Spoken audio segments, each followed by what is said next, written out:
Okay, I think we can get started. So, I'm David Clutterbuck. I'm going to let Liz Merrick introduce herself in a moment. I am Special Ambassador for the European Mentoring and Coaching Council and visiting professor at three universities in the UK. I've been working in the field of mentoring since the very early 1980s. Liz, over to you. Thank you. I'm not quite as long in the tooth as David, so my experience isn't up to that standard. But I was introduced to mentoring through David Clutterbuck and David Megginson about 17 years ago, and have worked as a mentoring and coaching consultant since then.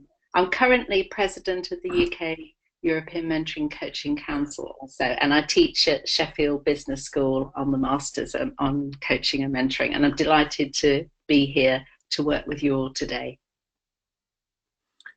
Okay, let's get started. Please, just the normal rules. We've muted everybody, but you can. But we will have we've got the questions box open, and so please, if you have a question, just pop it in there. And we will be checking the chat room as well, just in case you put something in there. We'll take questions at the end, but equally, if you have a question as you go, we'll try and respond to it as we see it in the boxes. And hopefully you can all see the boxes on the right hand side. There should be an option for you to choose.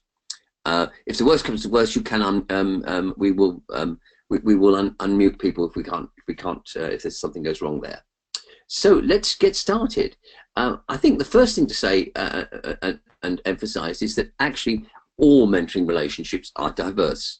That's one of the reasons that they work, is because they are the two people have something to share. They have different experiences, and that can be by virtue of age, it can be by virtue of background, race, whatever. And indeed, the more elements of diversity that we find within a relationship, the greater the potential for learning. It's fair to say that the very first formal mentoring programs, and by formal mentoring programs we mean programs that are organized so that there is some element of matching people together, and hopefully of training, so some core support structures were focused on men without any doubt. In fact, the original definition from the States of mentoring was overseeing the career of a young man. Fortunately, we've gone a long way since then. But what you would see is a lot of similarity between mentors and mentees in their background, and what the factors that drew them together were the fact that one was further along the same path and from the same background as the other. Now that's changed a great deal. We saw lots of programs introduced over the last 30 years in terms of aimed at specific groups of people, particularly minorities and people disadvantaged from a whole variety of things, from disability through to race or religion, through to gender, of course. And so this is refocused mentoring as much more as a tool of supporting diversity in the workplace. And what that does, of course, is because you're bringing together people who have different backgrounds, it really does put a big emphasis on the need for co-learning, or the benefits of co-learning within the mentoring relationships. In fact, some mentoring programs measure the effectiveness of the program by the learning of the mentor as well, which I think is a great step forward. And the big lesson from all this is that the more differences there are between the mentor and the mentee, the more opportunities there are to learn from each other. But of course, that also means that if there are more differences, you have less points of similarity, or you have to work harder to find those points of similarity, which enable you to build that deep and close bond of rapport. Liz, oops, go back. Sorry, I'm not being very good on this. I think you're Sorry, doing it's me again, isn't it? Sorry, it's still me, isn't it? Sorry, Liz. Yes. Yeah. All right, I'm not coping with the technology very well. Apologies. I like this quote. It says, "Diversity mentoring is a process of open dialogue that aims to achieve both individual and organizational, and even societal change through shared understanding and suspending judgment within a relationship of mutual learning." But this was the definition we managed to, over several years, to bring together, talking with people in hundreds of diversity mentoring programs. And it seems to cover everything that we want, and particularly the societal change element is an important part of it. We are not just changing relationships for individuals, we're changing relationships for society and the much wider community. If we look also at where all this has come in the context of organizational approaches to difference and to diversity, I think organizations have gradually, or some of them at least, move from this whole thing of equal opportunities, which tend to be very tactical. What are we going to do about this? It's an HR issue.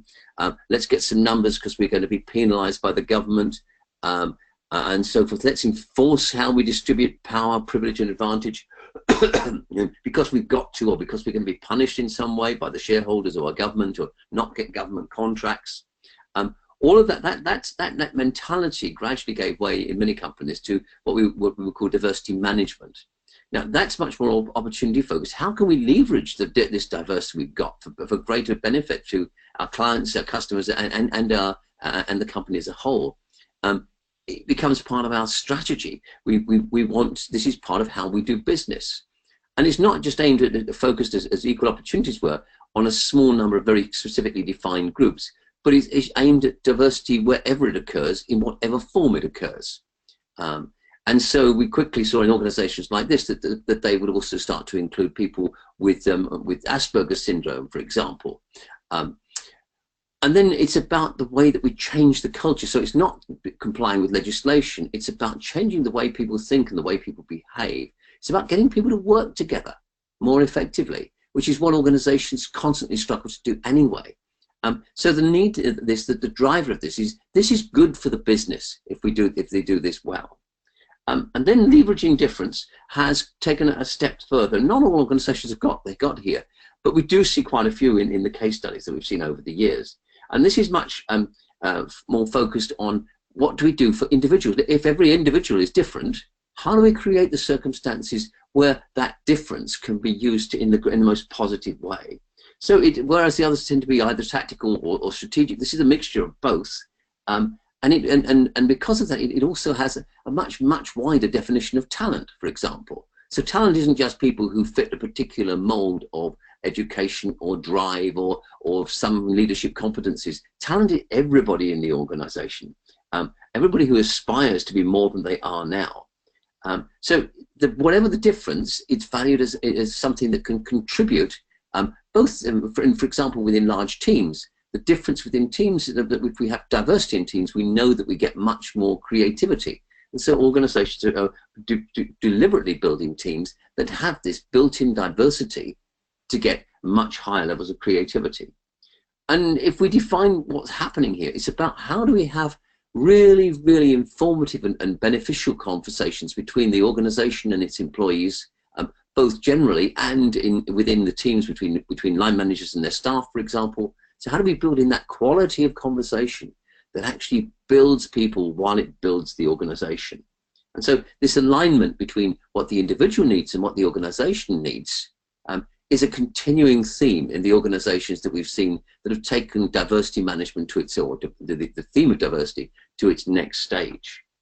And so again, a quote that I particularly like, if I can bring it up, the real difference, the real challenge rather, in diversity is not to have lots of black, female and gay, profit-obsessed, Starbucks sipping workaholics.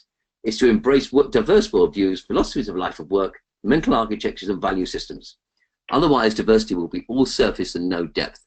I think that is a brilliant quote. It's now, what, 13 years old, but I still think it actually sums up a great deal of what we're trying to achieve here. Liz, over to you. Thank you very much, David. So if we think about the organisational barriers to diversity, sadly, so many of these barriers are artificial and just created in the workplace through lack of thought.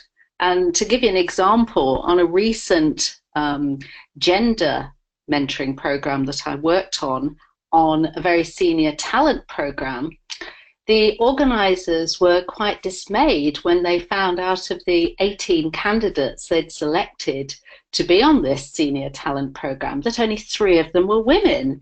So when we were looking to do the mentoring program, it was quite a small one. I only had a pool of 3 women that they wanted to mentor. So the next year, they really pulled apart how they had put together the recruitment processes for this particular talent program. And then it just really dawned on them how stupidly they'd created the program so that it was so difficult for women to actually apply. They were expecting women to travel around the world, do 6 months secondments in different parts of the globe. Anyone with a child or with a partner who wasn't mobile, it would have been impossible for them really to be part of that program. So with a lot of thinking and shaking up of the program, they managed to come up with a program that had some of these artificial barriers removed and one that was so much more inclusive.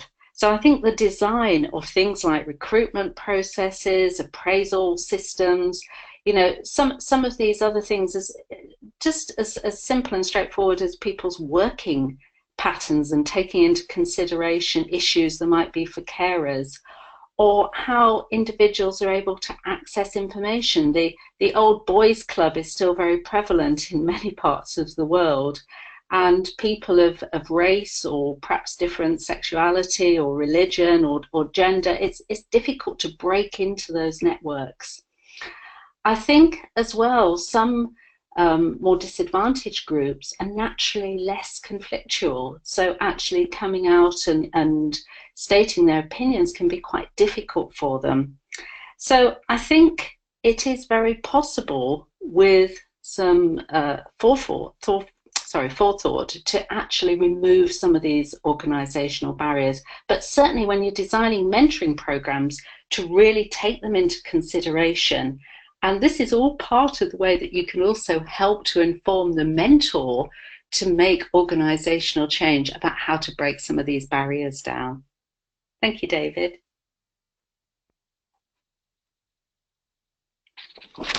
David, are you going to move me on? Thank you. Lovely. So I'm just going to have a look now at some of the benefits to mentors, mentees, and organisations from diversity mentoring. Diversity mentoring is really an instrument of personal change, first of all, aimed at helping the mentees so that they can really identify how they can change themselves or impact their circumstances. And actually, it's also, as David has mentioned, a great vehicle for supporting mentors in their learning too. But really, the difference between the two partners in the mentoring relationship, the mentee and the mentor, often provides the most substantive mutual learning. And this is where mentees are able to gain so much from actually understanding how they can change, but the mentors themselves, it gives them such an insight into some of those issues that their mentees are actually facing. And from that, they often get a real eye-opener. So, for instance, a recent mentor in a women's program that I was working on came back in astonishment and wanted to share not only with his mentee, but a small group of mentors with her permission, just how much he'd learned about the difference in confidence levels when a woman applies for a new role versus how he thought his male colleagues would actually view a similar approach, and how his mentee had been very loath to actually put her application in for a more senior position because she didn't feel that she had sufficient skills and capability to do the role. And this really, really shocked him, and I think was a complete eye-opener for this particular man. So often diversity programs are now designed with the learning of the mentor in mind. And I think this is so helpful in terms of the mutuality in the program and actually reaping more from the design of diversity programs. David, if you move me on to the mentees, that's super. So basically with the mentees, it's about supporting them with their personal change, but it's also helping them to be more aware of their potential and helping people around them to be more aware of their potential. Quite a lot of the work in diversity mentoring is around helping the mentee recognize how valuable they are and helping them with their brand and projecting their self-confidence. Mentees can obviously learn from tapping into their mentors, their experience and their wisdom, but also having that challenge of the mentor and having that reflective space in which to think through how they can actually go forward, do things differently, or just operate in the world where perhaps they've got quite a lot of difficulty against them, can be so helpful to the mentee. And then, David, if we can move on to thinking about the organisation. Thank you. So really, as I've just been saying, diversity mentoring builds understanding at different levels within the workplace. It will help the mentee get greater clarity about themselves and their environment, and gives them the right support and helps their self-motivation to succeed in whatever they're doing. And it can help the mentees realize how maybe some of the artificial barriers I was talking about earlier, how those have been created, and they can look differently at people who may be quite different to them, but they can develop their empathy skills and really widen their view of the talent in their organization. But I think at a strategic level, it's really powerful because it can impact the view of the organization as a whole, and it can help people at a senior level who are responsible for strategic direction to realize how they can benefit from the inclusion and the talent of more disadvantaged groups within the organization, how they can develop them and how they can utilize them. So as David was saying a moment or two ago, diversity management has now become part of organizational strategy in a lot of astute companies. And it's also very strongly connected to corporate social responsibility, and actually helps to attract a more diverse workforce in the first place. So a lot of graduates are quite choosy about which organizations they go to, which graduate schemes they're interested in. And having a diversity mentoring program or programs is often a great attractor in. So lots of benefits to the organization from having good diversity mentoring. Thank you, David. Okay, there we go. So we've found in our researches over the years dozens and dozens, probably hundreds of examples of original and effective diversity mentoring programs. And this is, we've just reflected a few of these from the three areas of disability, race and gender, but there are many other areas that we might look at as well. We've certainly seen some fascinating programs around deafness, for example. One program aimed at helping women in academia reach more senior positions, particularly professorships, in spite of the disability of being deaf. Having actually mentored a deaf professor myself, it is a very, very difficult thing to do, and the problems that they face because of the lack of understanding of people around them are enormous. And certainly it was one of the most emotional things I've ever done. We're working with the deaf professor and his deaf assistant, and trying to actually have the conversation with the two of them, and sometimes bringing in the deaf assistant but not looking at her at all, but also always looking at the mentee. That takes some training in a mentor, and it's a fascinating learning experience for me. There are a lot of examples. Oxford University had a superb program to help young people in their last years of school to have severe disability, to aspire to and reach into the university. Whereas before they wouldn't have thought that this was possible for them. The university made it possible for them. In prisons too, we found that some of the researchers found that the vast majority of prisoners in UK prisons actually have a degree, and sometimes a serious degree, of dyslexia, which clearly mitigates against them when they're going out into the workplace. And so this very inspiring program actually used prisoners themselves who had overcome dyslexia to work with prisoners who were still working, who hadn't, as a means of fellowship, if you like. And gradually, what was found with this, there was significant reduction in recidivism, in reoffending as a result of this. Similarly, disability with entrepreneurs, or the Leonard Cheshire Foundation has had a fascinating program financed by one of the big banks to help people who are homebound to create their own businesses from home and compete in the normal markets. Again, a visionary kind of program. So, and almost any kind of form of disability that we can name, we found a program for it. The civil service in the UK has a lovely big program which aims at to link people with severe physical disabilities, in particular with senior people in the various ministries.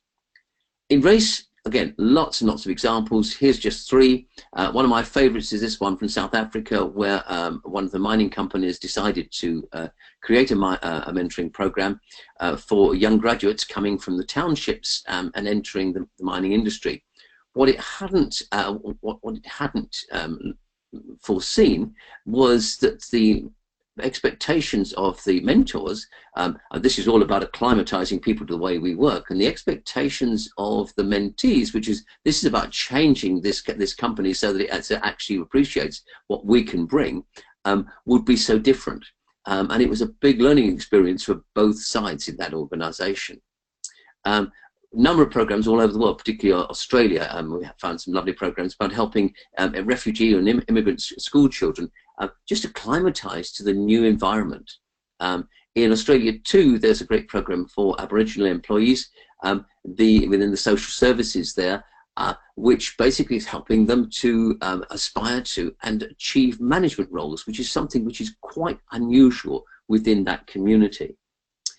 And then we've got, of course, the whole area of gender diversity, and this has really been the one, I think, which has opened most doors and made and created the biggest impetus for diversity mentoring. Over to you, Liz. Thanks, David. Probably a third of the mentoring programs I work on currently are in the gender diversity field.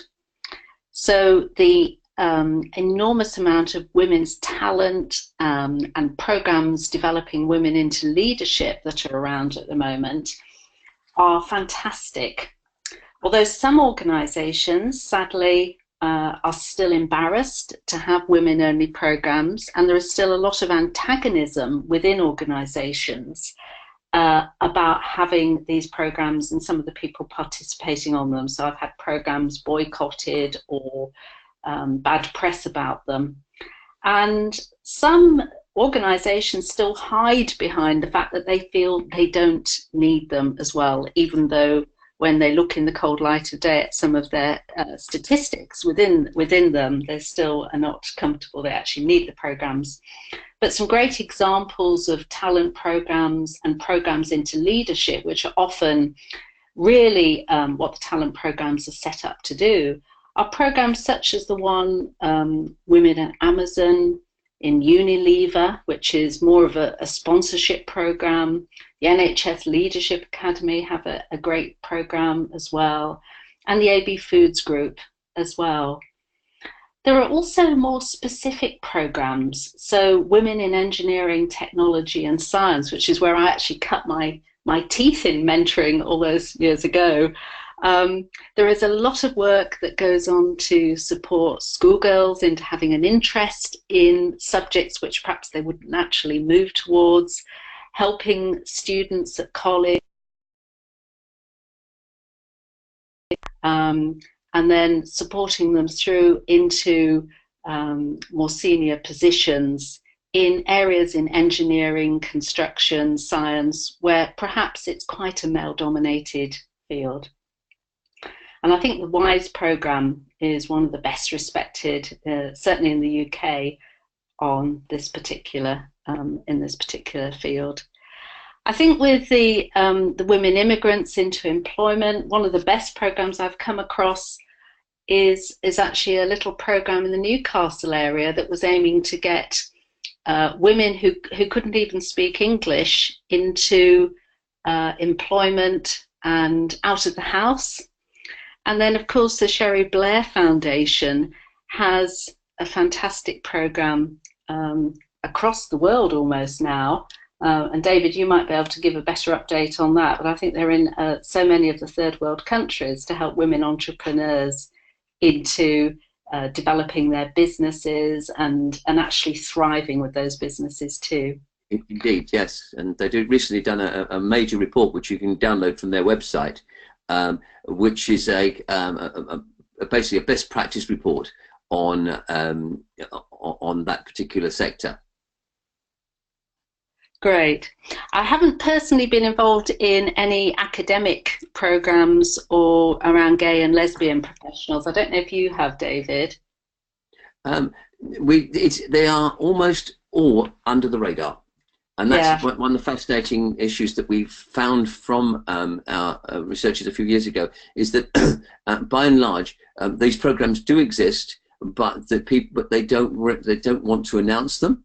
And that's largely because they've had such negative feedback or such negative reactions from people who don't like, who are prejudiced, that they prefer just to keep it quiet. But there's a growing number of programs organised by professional organisations to do that. The firm Arup, for example, the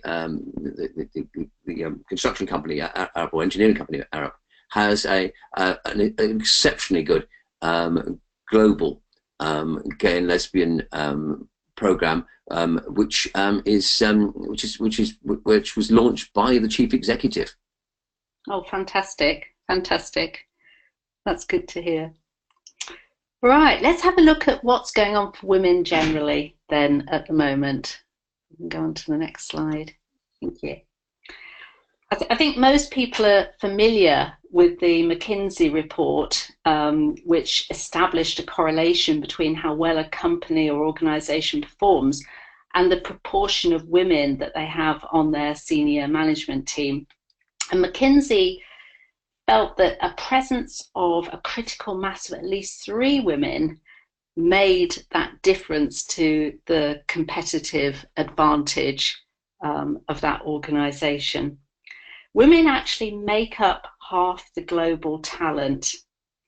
And I think if we look at some results from the UK anyway, that came out in November 16 from the Hampton-Alexander Review, when they looked at the percentage of women on boards, in the FTSE 350 companies, there were 23%, in the 250 companies, there was 21.1%, and the FTSE 100, 26.6%. which certainly passed the target that Lord Davis had set of 25% of women on boards. However, we're now aiming for 33% by 2020. And if we look at some of the Scandinavian countries, and particularly Norway, they think 40% is a fairer proportion, and they actually make it mandatory, which shows how behind we are here. But employers are making very positive strides to support women's careers. I think we should emphasise, because this is an international webinar, that every country is in a different place on this one, but the issue isn't going away. And I think the trend is inevitably towards increasing pressure for governments and organisations, publicly quoted organisations, to manage this. And I think we're seeing a lot of the driving forces behind this coming from the public sector, where government can actually exert a stronger influence. Yeah, no, absolutely, absolutely. I'm going to bring in a point actually from the question box, if you don't mind, David, at this point. Go for it. Because Cyprian from the CIPD has And I know he is very active in the LGBT field and has been helping with the CIPD. But he's mentioned there are external groups supported by Stonewall and Outstanding, which provide coaching and mentoring for future LGBT leaders. So thank you so much for that point. I think that's really useful to know. And when we do the webinar later today, I'll certainly mention that. So it's good. Yes, thank you for that. It's interesting when we did the book a few years ago on diversity mentoring programs. We asked, we actually approached Stonewall and asked them for a case study, and at that stage they were not prepared to go public, and for very good reasons which of their own. Well, it's lovely to hear that they're actually moving forward with that now. Then, David, I think it's brilliant. Yeah, no, thank you for that. That's great. So let's think about mentoring versus sponsorship now, if that's okay, which is my next slide. Sorry, taking a while to go. There we are. That's okay. You're doing really well, David. Thank you. We've got David driving this morning for us both. So I'd like to think about men drivers now. I'd like to think about sponsorship now also, because there are two main models of mentoring globally. There is this US originating model of mentoring that's termed sponsorship, and then there is the developmental mentoring model that came out of Europe. And they're two quite different forms of mentoring, and David has written extensively about this if anybody's interested in learning more. And it's interesting because around gender mentoring, there are very high-profile individuals like Sheryl Sandberg, who wrote a brilliant book called Lean In, actually recommending that leading women need sponsors, not mentors. I believe actually that women need both, or they need a combination of a sponsor and a mentor. But I think it's also useful if you are creating a diversity mentoring program for women, just to think about the right model of mentoring to use. So if you can just move me on, David, if that's okay.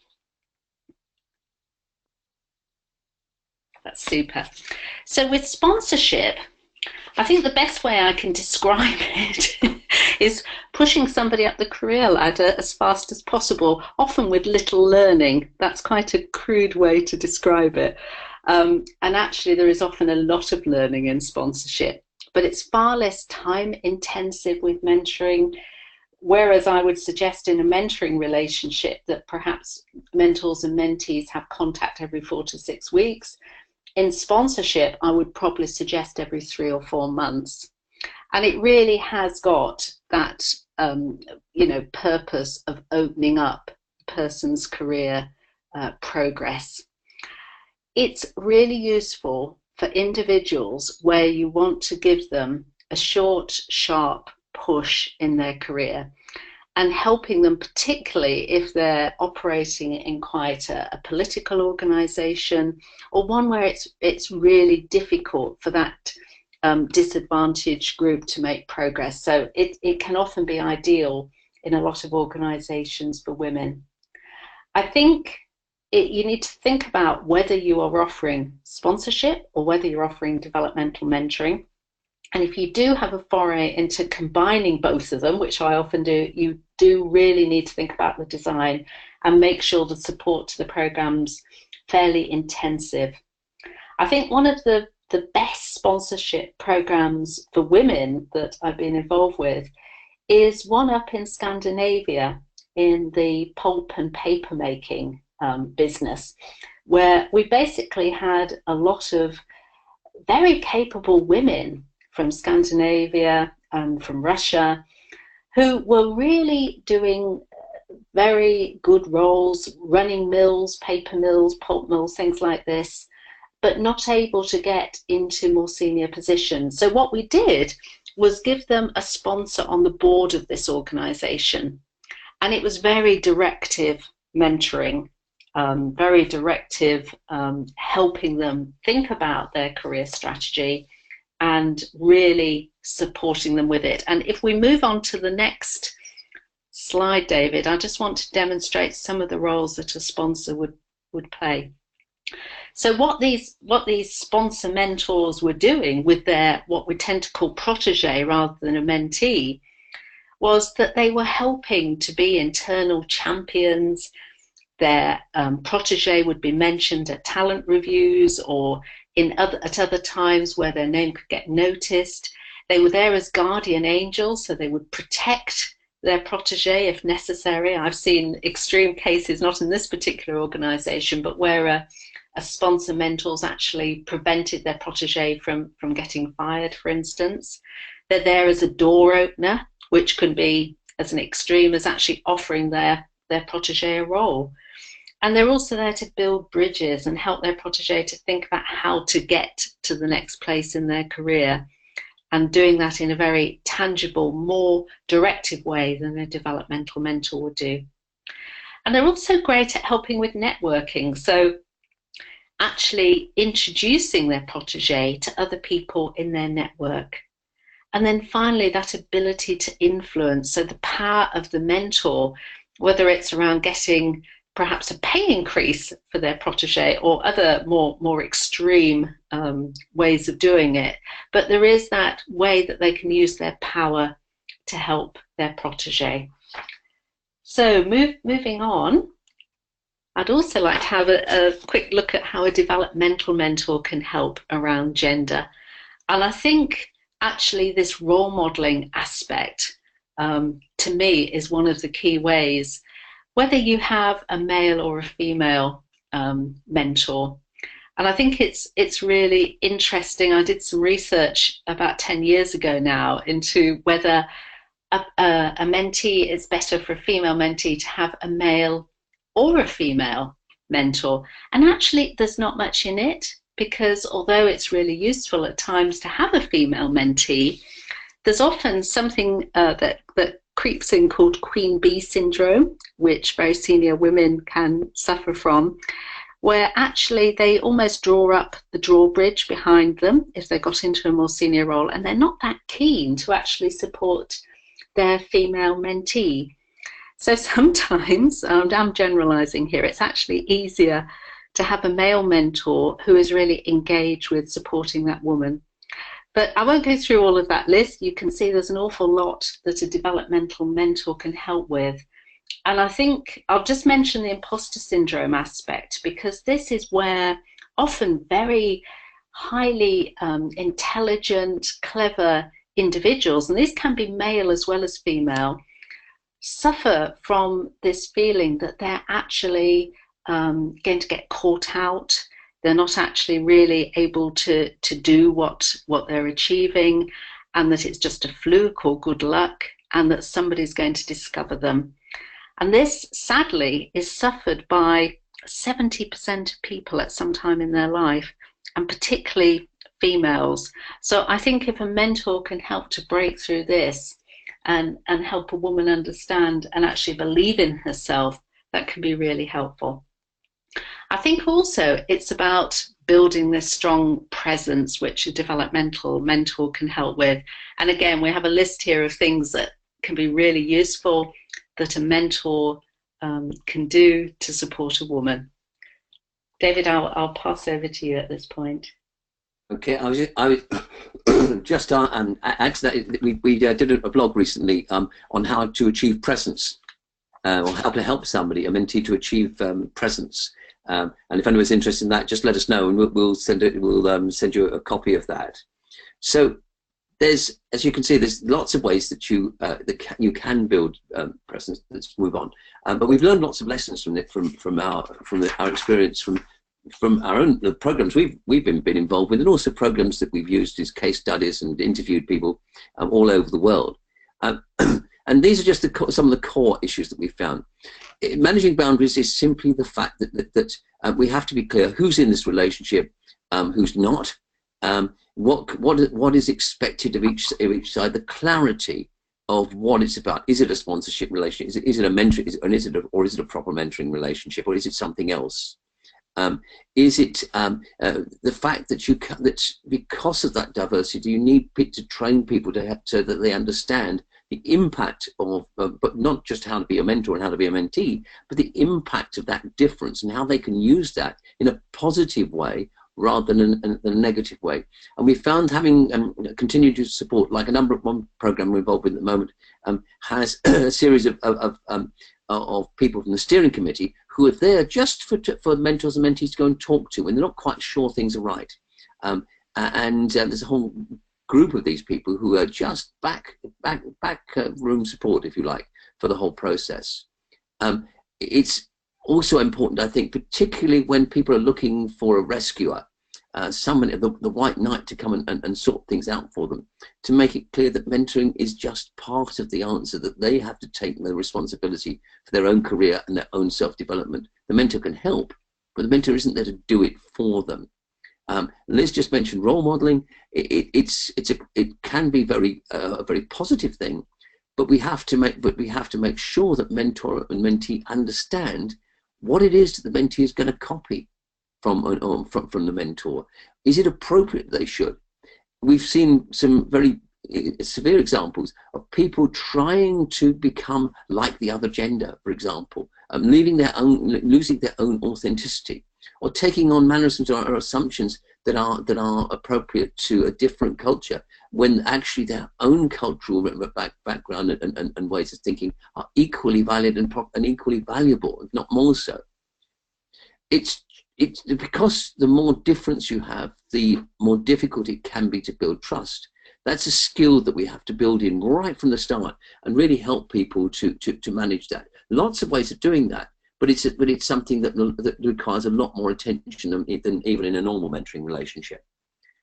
We found that self-esteem, particularly in a gender and race context, but in all the contexts we looked at, that if people can either come with low self-esteem and need to have it or want to have it improved, enhanced, but of course that can get kind of in the way of them even thinking about having a mentor in the first place. So basically, there's a lot of the focus of mentoring programs and in diversity context tends to have at least an element of how do we help people build and use valid self-esteem, because we don't want to go to the other extreme of arrogance. Development plans too. How do we help them have a clear idea of what they want to do and how they want to get to the place that they want to over a reasonable period of time. So it's having a vision and then having a map to get there. We found that it's helpful to create lots of communities of interest where people want to. And this is not just for mentees, interestingly. We found increasingly that mentors like to have a community of interest so that they can go to have somebody else to talk to. Quite a few organizations have now got buddying programs between experienced and less experienced mentors, particularly in the context of diversity.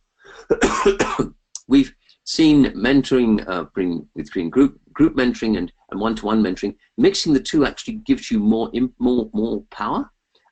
And we find that there are various methods of making sure that the people who need one-to-one mentoring get it.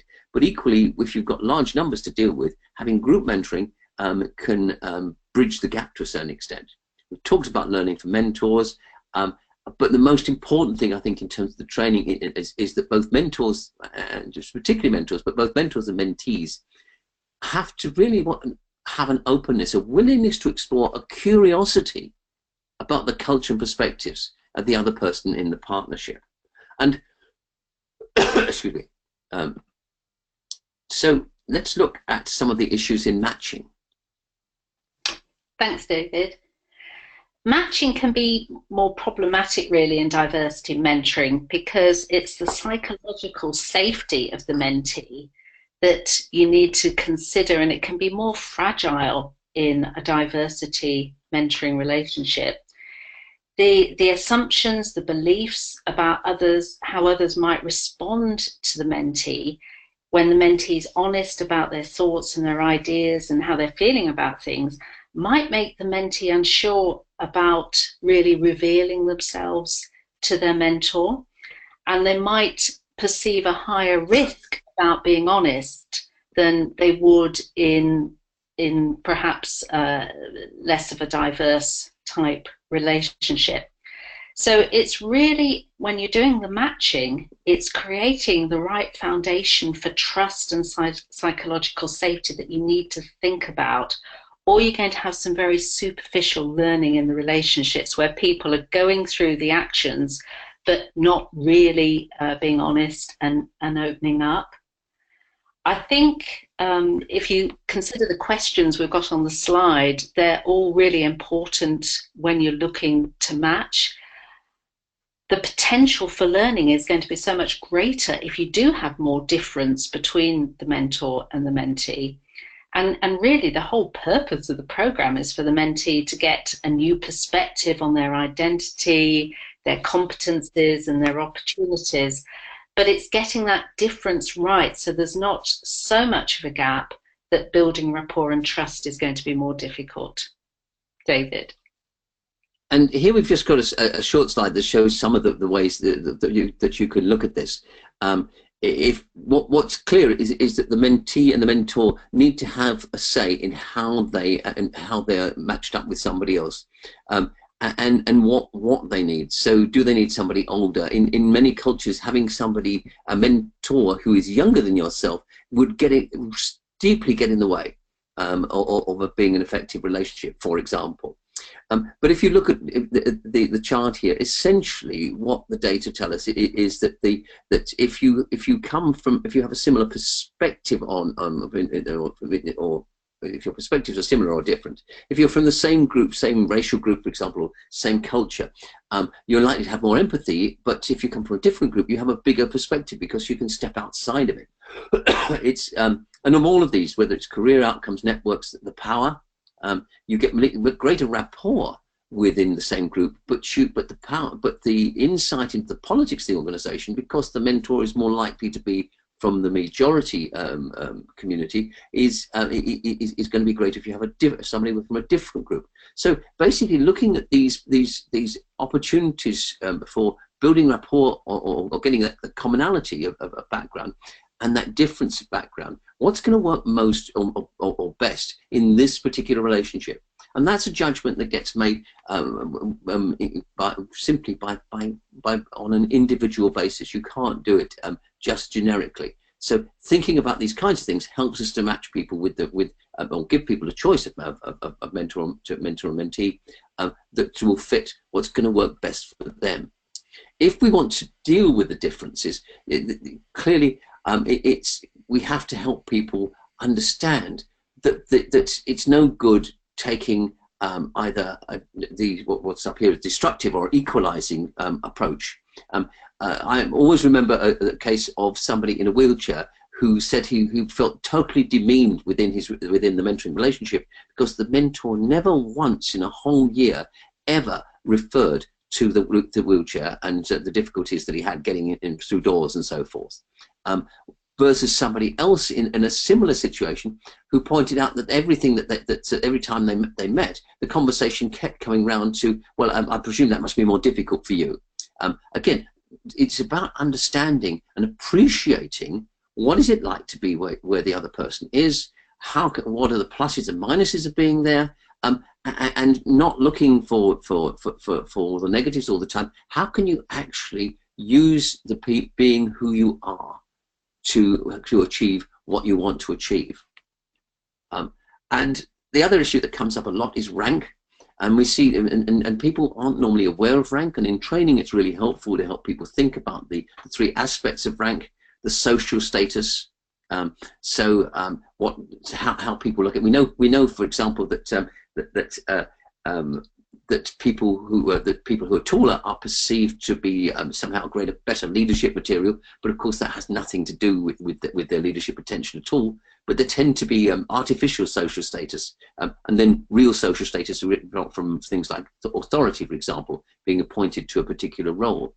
Your psychological status, your confidence, your ability to function in the environment, and the spiritual status. Is interesting that there's a lot of work suggesting that people who are marginalized in society tend to deal with it very often by creating their own cause and having their own sense of, well, I'm holier than thou. rather in order to develop some status from within, as opposed from status from without. All of these things are, if we understand them, how people create rank and status, then we can look at how do you actually work with it within these stereotypes and create something that is going to be authentic and fulfilling for the individual. And this is a model, this particular model is something that we've used over a couple of decades now, and is widely used in organizations which are looking at diversity. And it's a complicated model, and so we won't go through it in a lot of time, but the basic concept here is that when we meet somebody who is different to ourselves, we automatically have a conversation, an internal conversation. If our immediate reaction is fear, and it very often is, if we see somebody, a hoodie walking down the street on a dark night, what we might well react with fear. And the kind of questions that we, if we have any questions, if we ask any questions ourselves at all, are likely to be, what do I fear about this person? But we can change those questions, and we can also say, well, okay, what do I fear learning about myself? What does it tell me about myself, the way I'm reacting here? And then if we have a conversation with them, we can say, well, okay, what have we got in common? What concerns might they have about me? And so working through each of these levels of how we react to other people, we can work towards appreciation, where we actually, when we meet somebody else, our immediate reaction is, what can I learn from them? The fact that they are different. And so it's helping people to move up this diversity awareness ladder, to actually manage the conversations they have with themselves and the conversations they have with other people. This is at the core of the diversity mentoring relationship. Let's move on. Liz, over to you. Thank you. So just to sort of finish in terms of looking at the cultural and diversity intelligence that a mentor and mentee need, first of all, for their engagement, they both really need to be motivated to get some results together, and to be comfortable with working with someone who's different to themselves. They need to be interested in that person and in making themselves understood. And, if they have some sort of emotional reaction to that difference, they need to be able to contain and handle it appropriately. So it needs some emotional maturity here and mental flexibility. And also that spirit of curiosity and braveness to actually allow themselves to be changed from the diversity encounter. They also need understanding, and this is having that awareness that their own thoughts and actions are going to be culturally impacted. They need to have some understanding and be happy to learn about the cultural differences and knowledge about that other person, whatever sort of cultural difference we're talking about here. And they need some situational understanding in the moment, and to be able to flex from one encounter to another. And then finally, the communication aspect.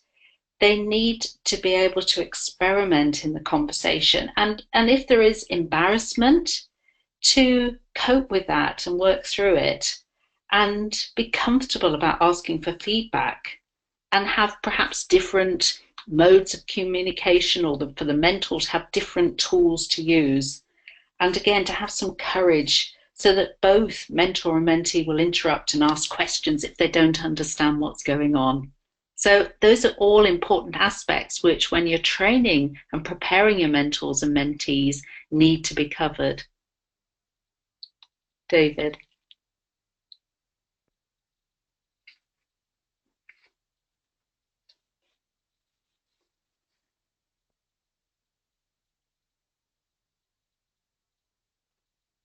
Liz, are you going to do this one? Yeah, sorry, David. So I think we've given you a good overview of some of the aspects to consider when you're designing and implementing your diversity mentoring program. But I think just from a macro overview, think about the design from these three perspectives, of the mentee's perspective, the mentors, and the organizational. And you need to really support participants throughout the program. I think, as in the design of any good program, you need to have some mentor support and supervision, but I would also, in a diversity program, bring in the same level of support for the mentees as well. And I think that as this is such a really agent for organizational change and using diversity management effectively within an organization, it can really spread out and be used to be part of a wider supportive environmental community for that particular group within the organization or the community as a whole, whether you're talking here about race or gender or disability or sexuality or whatever it might be. And again, evaluation, don't forget that, because I think it's critical that you really, all along the program, starting right at the beginning, pull together some formative evaluation, as well as doing some very critical summative evaluation at the end of a program cohort, to use that data to then reinforce what's working and what isn't working, and generally improve the program as you're going along. David, would you like to add to that? I think that covers it pretty well. We've just got a few minutes at the end for questions. So